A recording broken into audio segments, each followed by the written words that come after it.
Space. The incredible unknown. What wonders lie amongst the stars, and will we ever learn of them? Oh my god! Well, if Musk gets his way, we'll be on Mars by 2030, so maybe it's time we start looking into the possibilities, huh? As it turns out, we've got a bunch of suggestions about what could be waiting for us up there. Most of them aren't the friendliest, but today we're going to see what EA's Motive Studio thinks we could find with their latest title, Dead Space, a remake of the 2008 game of the same name, which I've never played, but I did play the sequel a decade ago. And I don't remember a single thing about it, other than that they had some killer face masks in the future, and if I recall correctly, there were raptors of some description.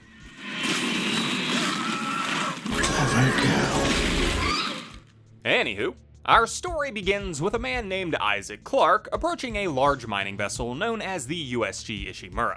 He, along with a small crew, have been sent to the vessel in an attempt to repair a communications blackout that has raised some concerns. For Isaac, the trip is of extra importance because his sweetie pie Nicole is on board, and he hasn't seen her since pushing her to take this job 6 months ago. I'm sure there won't be any guilt for that later. The crew itself consists of Isaac, an engineer and ship system specialist, Kendra Daniels, a computer specialist, Zach Hammond, the chief security officer, and his two subordinates Haley Johnston and Aiden Chen, who are both security personnel.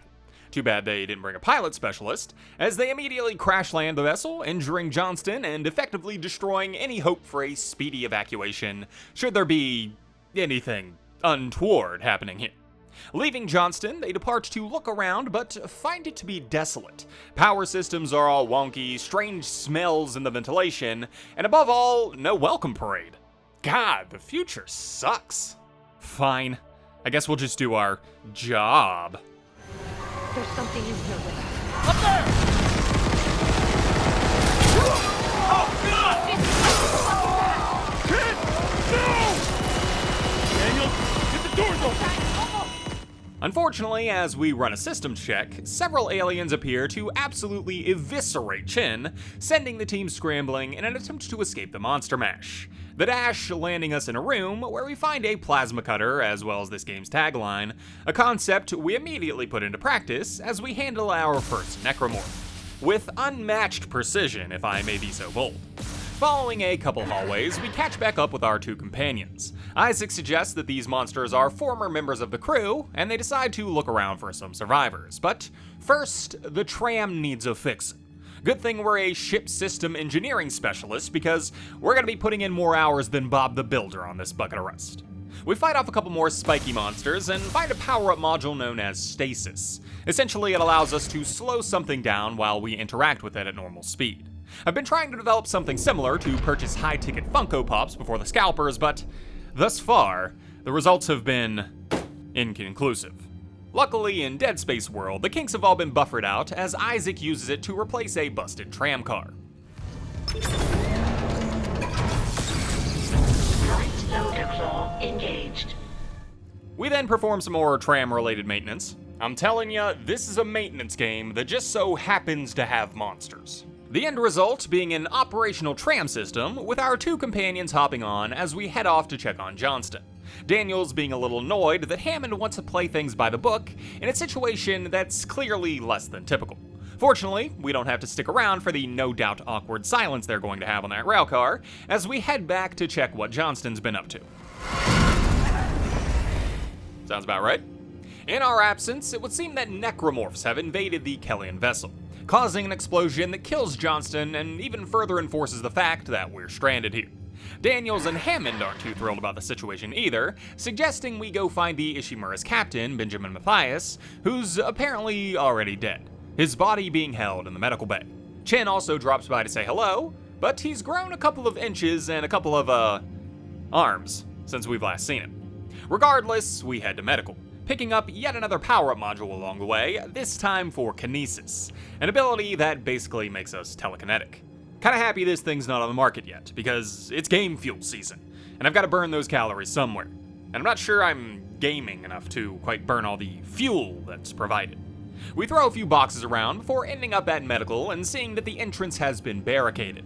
Hammond zooms us for a face chat, telling us that he got split up from Daniels in the wake of the Chen attack. The two swapping stories about how boned they are, before we tell him that we've got to blow open the barricade with some explosives. Hammond still can't get over the Necromorph though, and the call cuts out as we head deeper into the location. We walk around for a while, experiencing zero gravity for the first time. It's disorienting, before eventually finding all the components to blow the barricade to high hell. With medical now open, we enter to find about a majillion Necromorphs, as well as a few breadcrumbs for our sugar bear. Seems she was a scientist doctor. Not exactly the profession you want at a time like this. I'm just saying, I bet the ship's busboy wasn't up to his elbows in severed limbs. Unfortunately, there's nothing that points us in the direction of where she may be, but we do manage to find our way to Matthias, who's so happy, he decides to give us a big ol' hug.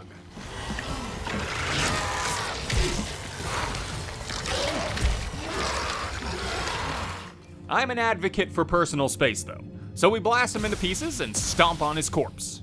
It may sound excessive, but a man needs some distance, okay? We take out a few of his buddies that need the same lesson, before grabbing his rig and heading off to meet up with Hammond at the security station. A task that's interrupted when the Ishimura's engines go offline, forcing us to do what we do best. High-stakes ship maintenance. We rush over to the hangar bay, detentacling a few babies along the way, before finding a strange organic growth blocking off one of the corridors. A discovery that I only bring up since it will be important later. For now though, we've got an engine to fix. Can you handle it alone? Damn it, Hammond, I flunked out of community college. What do you think? Fortunately though, we're not alone, as we find the best weapon in the game, the Ripper, to keep us company along the way. We also get another visit from our hologram honey. I don't know about you, but the way she takes those post-mortem tissue samples got me feeling some type of way. What say you, Isaac? Fuck me! Ugh. Well said. We follow the path into the fuel room, taking out hordes of Necromorphs before getting a call from Daniels. She managed to escape the Necromorph as well, but is trapped in the computer core, offering to use her tech skills to unlock some doors. We take her up on that, managing to get the fuel lines operational and heading off to work on the centrifuge. The centrifuge, of course, being a device that uses centrifugal force to subject a specimen to a specified constant force. As I'm sure we all know, of course. Anyway, we fix that and head off to kickstart the engines. On approach, however, we're attacked by a massive, disgusting meat tentacle that slams us all over the place. Fortunately, hundreds of delimitations have made me a crack shot at this point in the game, so we sever the appendage at the massive pulsating bulb and continue on our merry way. But Daniels is a less chipper about the situation, as she gets on the comms to accuse Hammond and his organization, the CEC, of knowing what was going on prior to our arrival, saying that she found data logs referring to some kind of marker that was found while the Ishimura was mining on Aegis 7. Hammond seems suspiciously interested in this so-called marker, but for now, we've got maintenance to perform, people. Let's keep the plot details at a minimum here, okay?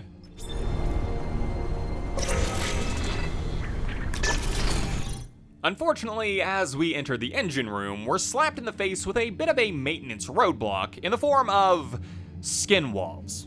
Pre-equipped with their very own human decor. Now, that really ups the resale value from what I've been told.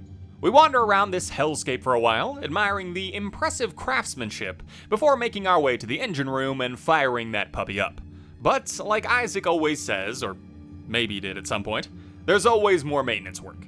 Now we've got to get the asteroid defense system operational so that the Ishimura doesn't get bombarded by debris from the planet cracking they've been doing. How the hell this ship managed to survive out here for 6 months before Isaac arrived, I'll never know. We head to the bridge via the tram system, but as we arrive, we get the privilege of hearing a nice little spat between Hammond and Daniels. She re-ups her position that he knew all along that the marker was here, and that his true mission was its recovery. Hey, knock this shit off. Isaac's not quite into the conspiracies yet though, as we head into the main atrium and reconnect with Hammond, who's hanging out by the escape pods. Somehow he's managed to trap the Necromorph inside of one of them with the hopes of fixing him. A dream that Isaac immediately crushes, and so Hammond decides to hell with it, and sends the unholy bastard into orbit. Sayonara, Chen. We didn't know much about you, but damn it, you were one awful pilot, and no one can take that away from you. Space burial out of the way, we head into the captain's nest to have a conversation with Hammond. It involves everyone's favorite topic, maintenance, what else? and we head out to take care of the ADS cannons right after our first boss fight. This thing's called a Brute, and you'll fight several of them throughout your journey. This one's only notable because it's the first. Anyway, we murder it, and head up the elevator to fight dozens more Necromorphs, as well as find an interesting room that introduces us to a religion called Unitology.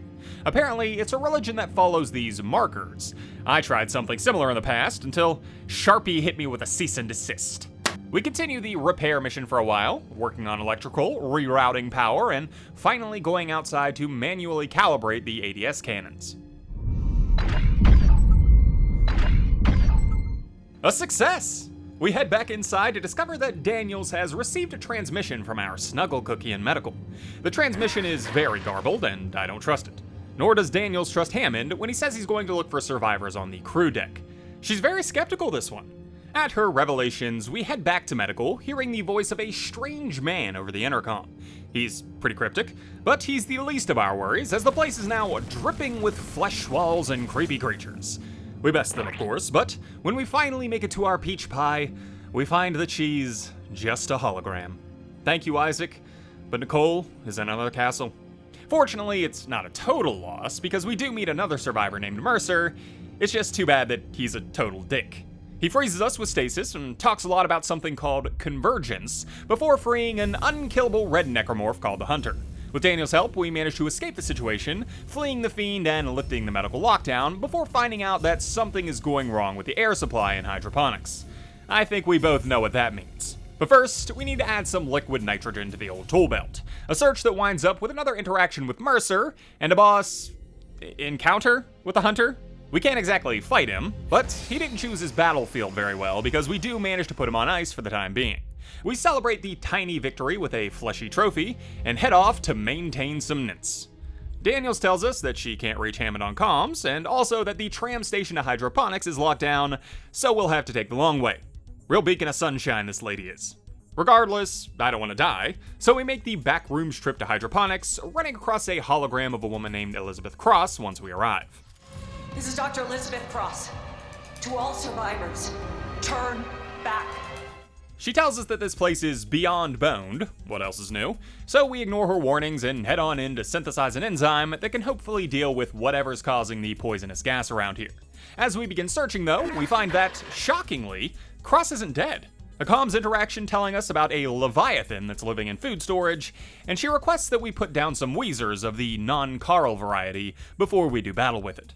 We acquiesce, going on a euthanization tour with nary an inhaler to be found, fighting off monsters, discovering documents, and getting calls from an increasingly frantic Daniels. Her paranoia of Hammond growing ever stronger in his absence, as the ship seems to begin playing mind games with her since she keeps seeing her deceased brother waving at her from the security monitors. Fortunately, nothing like that could ever happen to Isaac. After a lengthy period of time, we take out the final asthmatic and head off to face the Leviathan. It's somewhat less serpentine than I imagined. Regardless, we manage to shoot its glowing polyps enough to scrape it out of the airlock, an action that grants us an appointment with Dr. Cross. She tells us that her boyfriend was working on an SOS beacon down in the mining bay, and that she hasn't heard from him in a while. Your immediate assumption is that there's been an Enderman outbreak, but I suppose we should go down and see for ourselves. Luckily, there's no tram shenanigans this time, but as we get to the bay, we get a call from Daniels that's interrupted by Hammond. No, the unitologists. They're all here on the crew deck. Since our last communication, he's been in hiding, as Unitology survivors have taken over the crew deck. We don't get many details, but for now, the SOS beacon takes priority as we start to canvass the mining area. Fortunately, we're back in our element, as everything down here is busted. We go to find the admin's rig, which requires that we clear the debris from the processing bay. Then, as we continue our search for the beacon, we get our first look at the marker as Hammond gets back into contact from the vents. Mother Nature sure carves some straight edges with this bad boy, I'll tell you that much. Continuing further into the belly of the beast, we have a run-in with Love Kitten. Oh my god, I can't believe you're here. You can say that again. Honestly, I thought you were dead, Sugar Muffin. We have a short little rendezvous with Nicole, who uses her clearances to grant us access to the beacon. It's just shocking she made it, considering, we're in a flesh utopia right now. For now, though, Love will have to wait. We've got maintenance to perform, ladies and gentlemen. We make our way to the control room in an attempt to launch the beacons, but if you can believe it, it breaks. The issue forcing us to attach the beacon to a captured asteroid and... Wait. This can't be right. Destroy? Tethers? No, we can't do that. It would go against the maintenance creed! Unfortunately, it seems that Isaac just isn't the man that I thought, as he breaks the tethers, sending the asteroid out to hopefully get some help. It breaks the heart to see him take this dark side, but I suppose there were no other options. It's just too bad that even if someone gets the beacon, we can't communicate with them because we never fixed the comms ray. No! Looks like we're gonna have to fix it. Now we're talking. Back to maintenance, baby. However, surprisingly, on the way to the bridge, something stops the tram car for a moment. Daniel's telling us once we've arrived that a USM ship seems to already be responding to our SOS beacon. Isaac's a little confused, but she seems excited, and so we head off to try and fix the array to contact them. It would appear that someone sabotaged the system, but it's nothing a little electrical work can't handle. With the repairs done, we managed to catch a looping broadcast of one of the USM soldiers, informing us that they received the beacon signal and also found an escape pod on approach. Escape pod.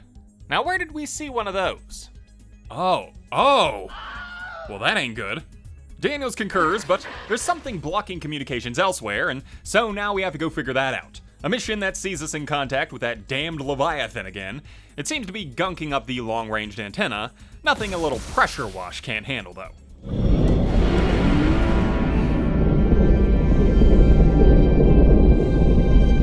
Is it dead? Dead and gone.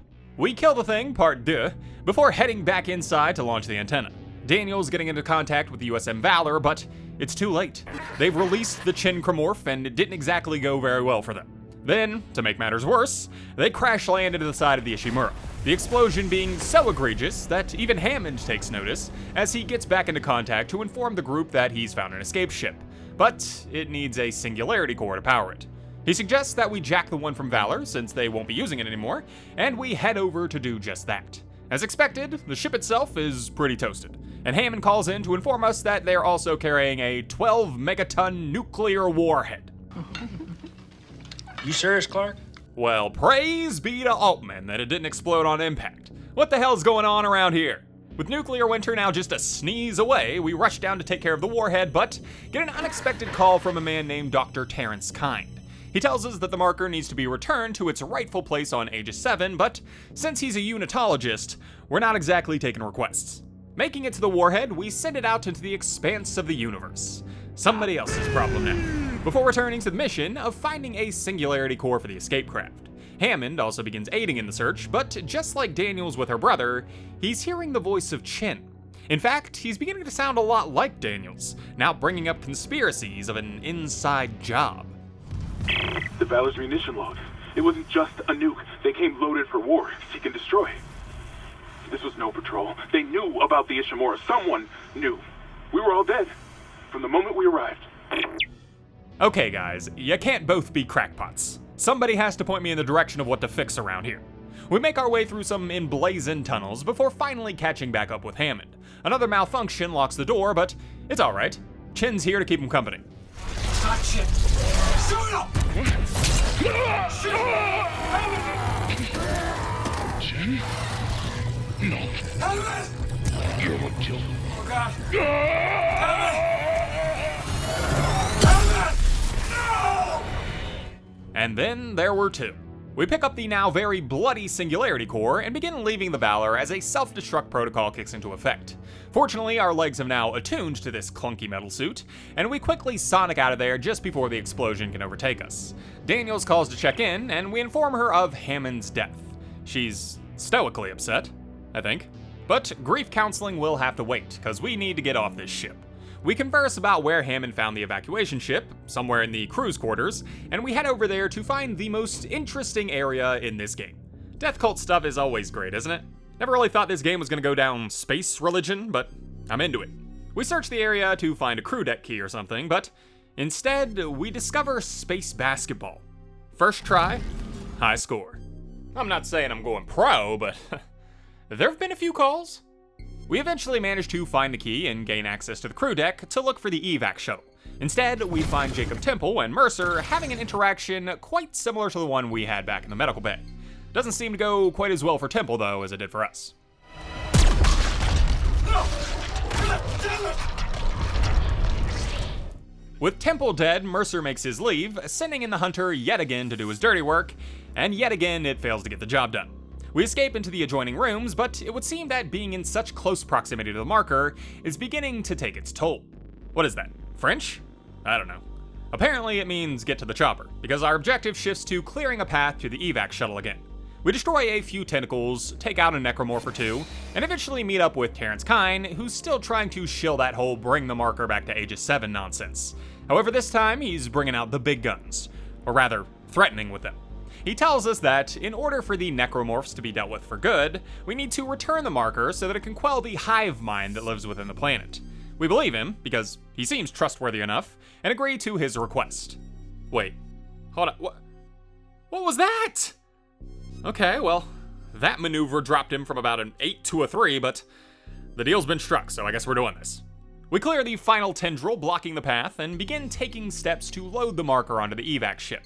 Installing the singularity core, we test the engines, but before departure, that damned hunter shows up again. Alright, buddy, maybe you can handle being cryogenically frozen, but how about thermogenically melted?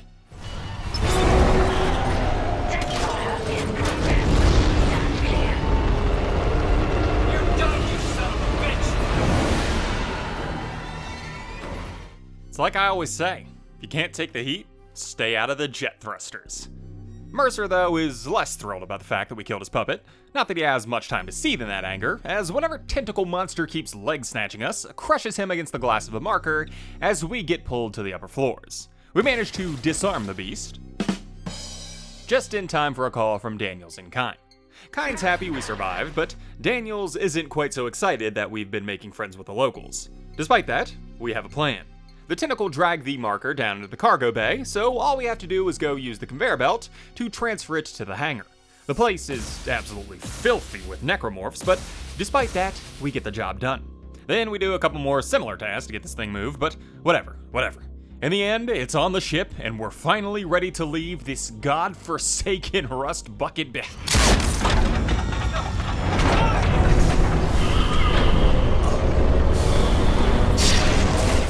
And Daniels betrays us. She hung out in the computer lab the entire time, probably playing flash games on the frickin' Wi-Fi, all just to kick us in the nuts when we're about to leave. She calls to apologize, or sorry, did I say apologize? I meant lure dump. She tells us that she's a double agent who's been working for EarthGov this entire time. This marker that she's taking is actually a man-made replica of the original that was discovered by the founder of unitology long ago. And also that Aegis 7 was kind of a guinea pig planet that they were using to test the effects of it. It's a lot to take in. Fortunately, Nicole's still here. I guess we were just planning on leaving her behind, but she tells us to meet her in the flight deck because she has a plan. We make it to her location, and she informs us that there's a way to recall the shuttle remotely as long as it's still within range. But first, you're not real, right? Like, there's no way you're actually Nicole. Somehow this is the marker's doing, yeah? Regardless, we're running out of time. So we hit the button to recall the vessel, getting a transmission from a very ticked-off Daniels. She hits the eject button before the shuttle can return to the hangar, but she no longer matters, because finally, we're getting off this godforsaken ship. Hand in hand with our sprinkle biscuit, no less. It's just too bad the whole freakish alien monster thing kinda dampened the mood a bit. We share a pleasant, if not slightly awkward ride down to Aegis 7, made all the more strange by Nicole's incessant devotion to getting this marker back where it belongs. But who among us has not endured alien mind control for our honey bunch? Let he who has suffered not cast the first stone. We get the thing loaded on the conveyor belt and begin an absolute gauntlet of necromorph combat. Room after room after room of body dismemberment. At some point, appendages just lose all meaning. Fortunately, eventually, we make it to the home stretch, and it's a good thing too, because Nicole's getting antsy. If this is really your girlfriend, Isaac, then we may have to have a deeper conversation about your dating preferences at some point, my guy. She's way too smug that we connected these statues, especially considering the sky is falling as a result. We go to kick on the gravity tethers so that we don't get entombed in rubble, but before we can get back to our cookie boo, Daniel shows up to hold her hostage. She's Elizabeth Cross, that scientist from Hydroponics. You both saw what the marker wanted you to see. Jacob Temple for her, and Nicole for you. As it turns out, Nicole was dead the whole time. The marker influencing both Isaac and Dr. Cross to return it to Aegis 7, but Daniels isn't gonna let that happen. She kills Cross and takes her remote loader to put the marker back on the shuttle and leave us to die in Dust World. This doesn't exactly sound like a good time, however, so we follow her back to the ship. She's not looking to take passengers, though, and for her inhospitable attitude, the hive mind appears to crush her beneath its tentacles. Got my hand! Isaac.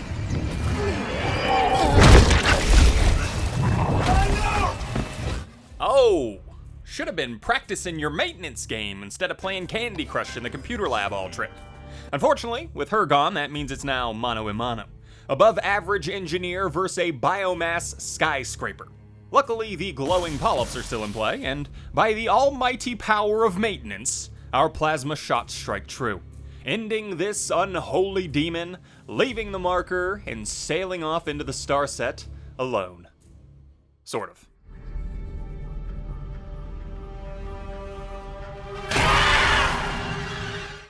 And that's the Dead Space Remake. To give some thoughts before we get into the mountain of lore that this thing has going on, I thought this game was excellent. I wasn't really sure what to expect. I remember enjoying my time with Dead Space 2, but it's not a game that I've spent much time thinking about after I finished. This game may suffer a similar fate, but it did manage to get me intrigued in the world and the future of the series. To start with the gameplay itself, this is your standard third-person shooter that finds its distinctions in the uniqueness of the weapons and the addition of the power-up modules. Every weapon feels different from its counterparts, and also just different in general from the wider gaming landscape, because we're essentially using power tools instead of firearms. Albeit power tools of the future, but still. For me, there are two standouts though, the plasma cutter and the ripper. The plasma cutter is the first weapon that you receive, and by virtue of that, the most iconic. It's got a pretty tight spread that only tightens when you use it at range, but I don't think there's another weapon that gives you quite the control that this one does. You even get to select how you want the bullets to come out, vertically or horizontally. Then you've got the Ripper, which is my favorite weapon, and it's basically a floating saw blade. It's excellent for close encounters of the Necromorph kind, but it's not the best for distance fighting. Kinesis and Stasis are also nice additions to the formula, and all those things in conjunction keep this game from feeling stale, even with its roughly 12-hour runtime. They do a good job of making the combat seem weighty, it feels like your shots actually matter, and enemies react accordingly.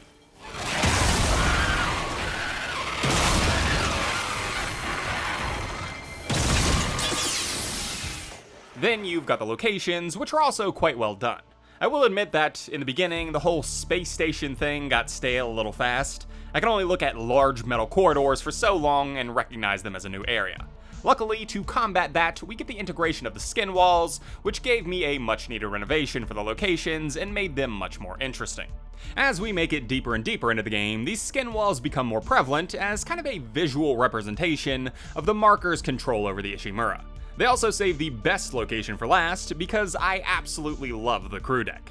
The dozens of hooded bodies laying around is both a visually captivating thing, as well as a tension builder since you're just waiting for a flyer to swoop in and bring all these corpses back to life.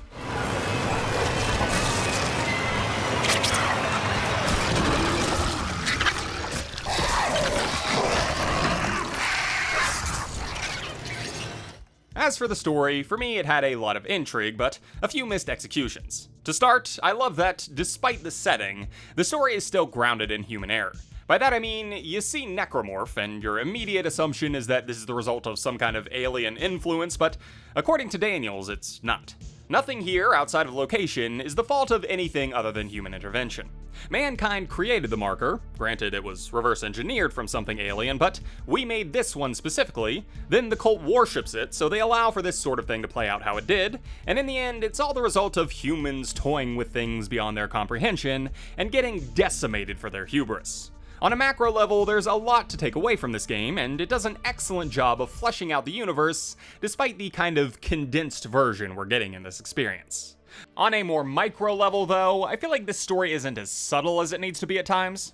For example, if you've played this game, did you ever really buy that Nicole was actually around? In my opinion, the game doesn't strike the correct balance for the end twist to really be as impactful as they seem to want to make it. From the very beginning, I was skeptical that she'd survived the monster onslaught, and when they make the conscious decision for her to end every sentence with, And make us whole again. It didn't exactly inspire a feeling of trust. Nor do I think that she and Isaac really ever shared meaningful connection for me to get that invested in a relationship. It felt very stilted and awkward. As for a character story I do feel worked very well, I think that Daniel's and Hammond's subplots were great, specifically in the trust issues that Daniels kind of sows into the discourse about halfway through the game. The game does a good job of toggling your suspicion for Hammond's true motives all the way up to his death. Daniel's kind of pushing our suspicion toward him, since he's the operative for the CEC, and it's natural to assume a faceless organization has ulterior motives here. Which they very well could have, but that didn't necessarily mean that Hammond did. Conversely, Daniels was trying to couch her true allegiances in our suspicions of Hammond, and in the end, she was the imposter. I think it works really well, and when I watched back through the gameplay to write this, you can kind of put the pieces into place as to why she was acting in certain ways during certain instances. Her correspondence being able to be interpreted in multiple ways once you know what you do by the end of the game. I think it's good writing. We did it! Isaac, a ship just shocked in. The USM Valor. They must have heard our SOS. That fast? What's a military ship doing way out here? Out on patrol? Whatever, right now I take a rescue from a fucking magpie. Outside of that, there's a couple of smaller things to mention. I did encounter a few glitches while playing. The first coming on the Valor ship, when the power module needed to power the elevator just disappeared. Then I destroyed a tentacle that was blocking the way to the evac shelter, but my objective didn't update. And finally, in the same area, Kine didn't appear on the other side of the glass like he was supposed to. All these things were fixed by just reloading a checkpoint, but it was a bit annoying to lose time trying to figure out the thing I'm missing, only to find that that thing is a glitch.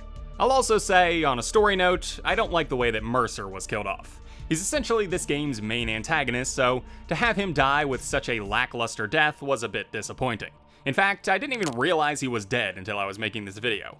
It's kind of thematically accurate, I suppose, since he dies to the marker, but I want to be the one to kill the bad guy, damn it.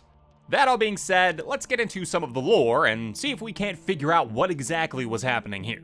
To begin with unitology, which is sort of the glue that holds this story together, it was established in 2215 after a so-called black marker was discovered in a crater on Earth by a man named Michael Altman. Keep in mind that the events of Dead Space happened in 2508. So even though it's the future, we're now talking about the distant past, which According to the church, the black marker was a thing of wonder, holding not only the secrets of human evolution, but even a key to eternal life.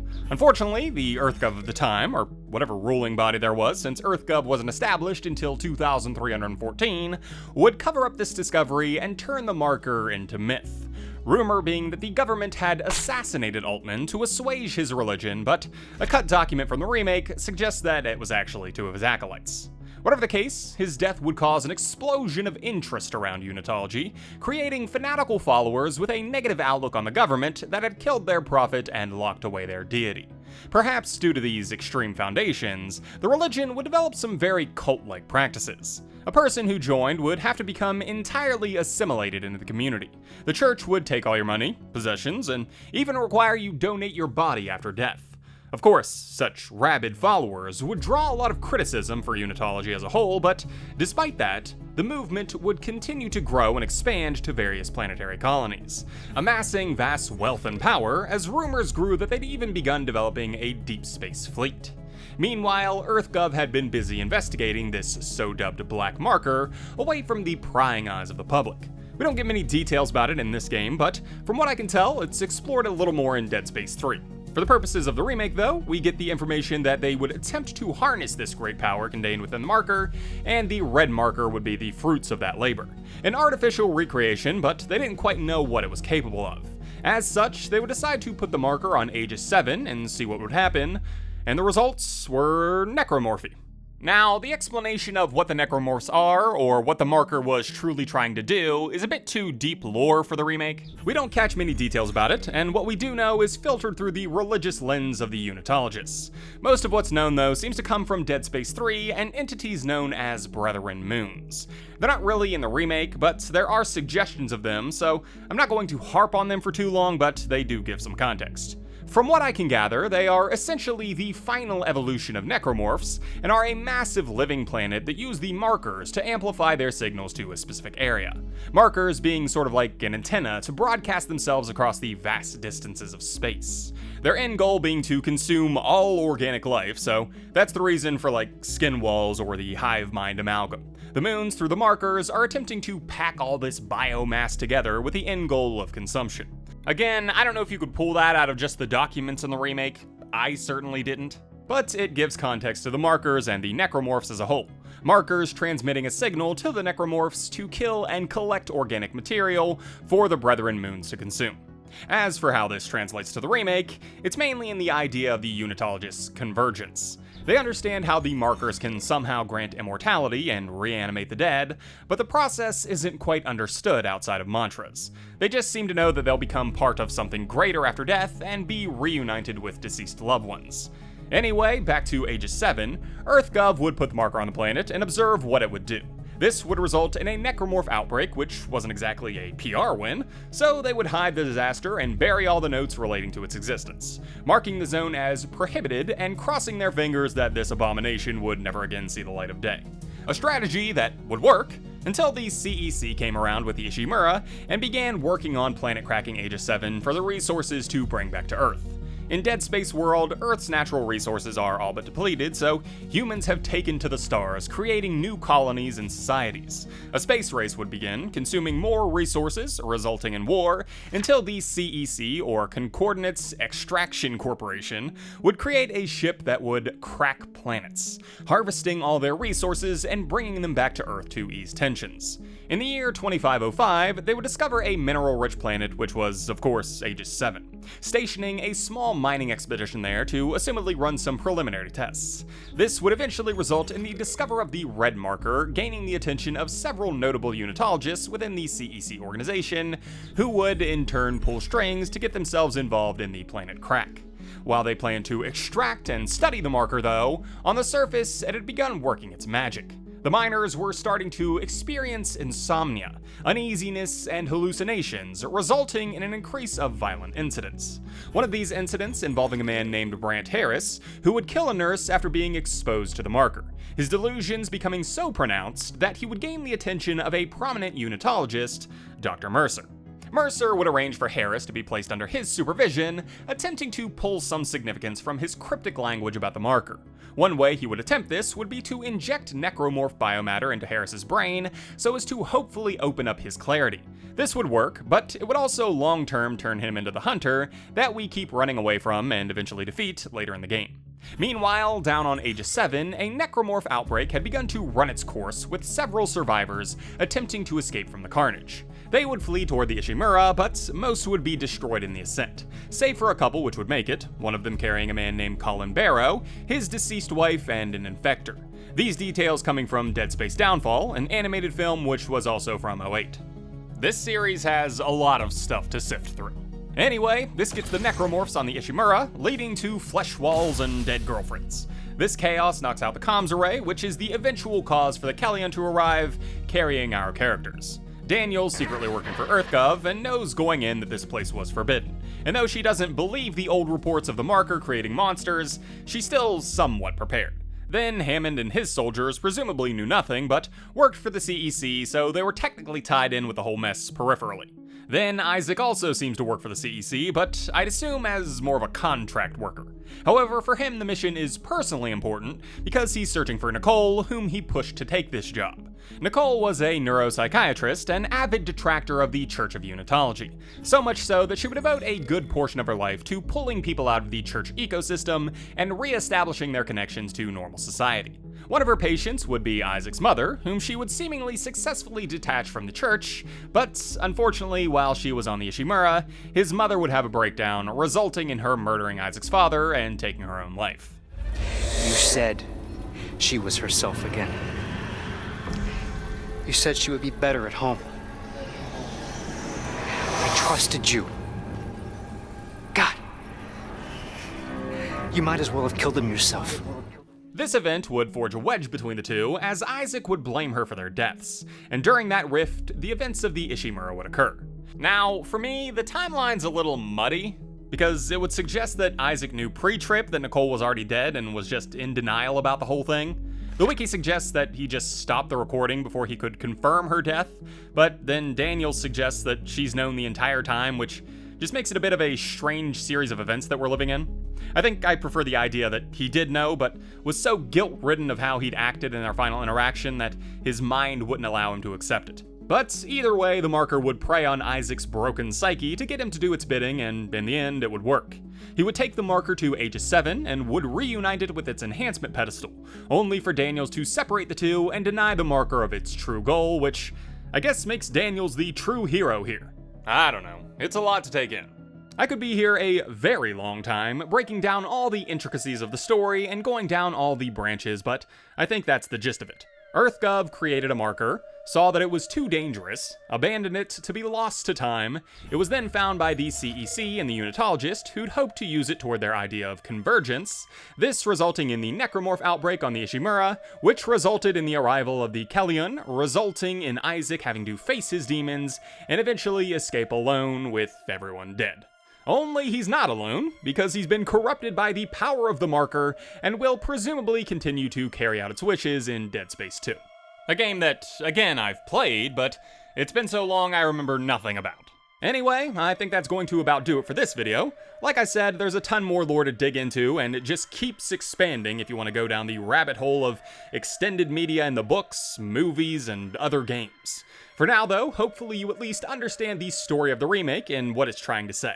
If they ever get to a Dead Space 2 remake, I'd be interested in that as well, but until then, thank you all for watching, I hope you enjoyed this video, and I hope to see you all in the next one.